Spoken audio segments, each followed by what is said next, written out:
चलिए हम दास की प्रमेय का अनुप्रयोग नंबर 2 बताने जा रहे हैं। गौर से समझ लो। देखिए अभी 1 घंटा भी नहीं हुआ, सिर्फ झुका के बातें शुरू हो गई।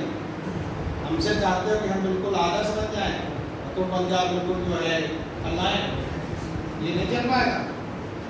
अनुप्रयोग नंबर 2 देखेंगे आज की प्रमेय का।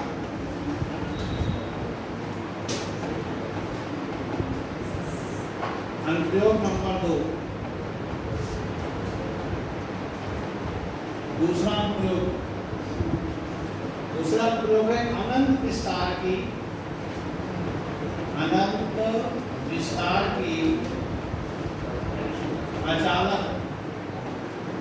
अचालक पे जोड़ दीजिए। चालक था, ये अचालक है।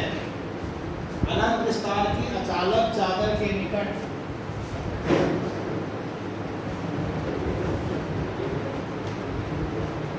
वैद्युत क्षेत्र की तीव्रता का व्यंजन।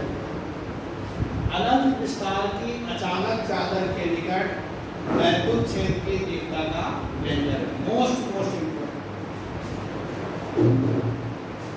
इसका प्रोग्राम जो हम बोल रहे हैं वो लैंग्वेज है, और जो हम बना रहे हो उनको बनाना है। माना एक अनंत विस्तार की आवेशित अचालक चादर है।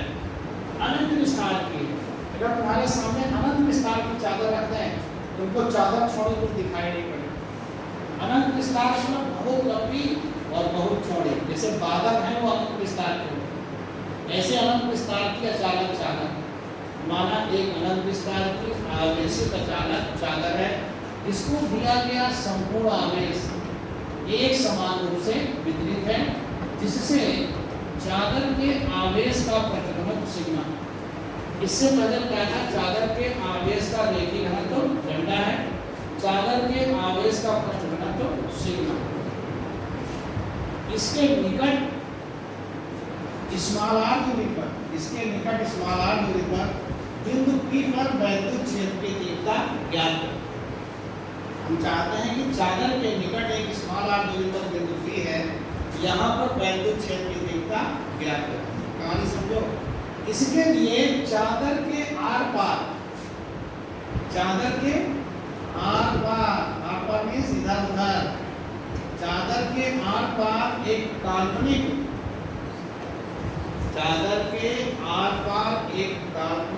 गाउसियन बेलन खींचा गया है। देखिए चादर के इधर और चादर के उधर, चादर के आर पार एक काल्पनिक गाउसियन बेलन खींचा गया है, जिसके बिंदु P के सममित बिंदु P डैश, जितनी दूरी पर P है उतनी दूरी पर बिंदु P डैश है।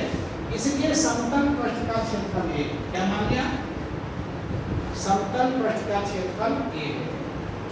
अब आप इस गाउसियन बेलन के वक्री पृष्ठ पर, आगे दिमाग लगाइए, वक्री पृष्ठ पर वैद्युत क्षेत्र इधर होगा, क्षेत्रफल वेक्टर इधर होगा। अब समझो, इसके वक्री पृष्ठ पर वास्तविक किताब में भी इतना डिटेल में समझाया गया। इसके वक्री पृष्ठ पर वैद्युत क्षेत्र E और क्षेत्रफल वेक्टर परस्पर लंबवत हैं, अतः वक्री पृष्ठ से गुजरने वाला वैद्युत फ्लक्स शून्य होगा, परंतु इसके समतल पृष्ठों पर वैद्युत क्षेत्र E और क्षेत्रफल वेक्टर समदिश होंगे। समतल पृष्ठों पर वैद्युत क्षेत्र E और क्षेत्रफल वेक्टर समदिश होंगे, अतः समतल पृष्ठों से गुजरने वाला वैद्युत flux surface integration E dot dA और प्लस E डॉट dA दो बार कर दिया, क्योंकि बेलन में समतल पृष्ठ दो होते हैं, एक इधर और एक इधर, तो ये दोनों चूंकि सेम है तो 2E डॉट dA, और दोनों समदिश हैं। समदिश माने क्या होता है, एक ही दिशा में, तो E dA cos 0। अब क्षेत्रफल कैसे निकालते हैं, इसलिए चालाकी किया था कि हमने समतल पृष्ठ का क्षेत्रफल कितना मान लिया था, A, तो phi इक्वल टू आ गया 2EA। सारे प्रूवमेंट इसी तरीके से होंगे, एक वैद्युत फ्लक्स की परिभाषा लगेगी, एक गाउस की, तो phi इक्वल टू हो गया 2EA।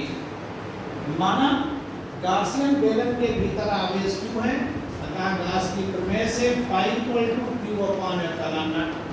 हमने मान लिया कि जो मैंने गाउसियन बेलन खींचा है उसके भीतर आवेश Q है, भीतर से माना है, तो गाउस की प्रमेय लगाई phi equal to Q upon epsilon naught. ये phi और ये phi दोनों बराबर हैं, तो 2TA equal to Q upon epsilon not. E बराबर क्या हो गया?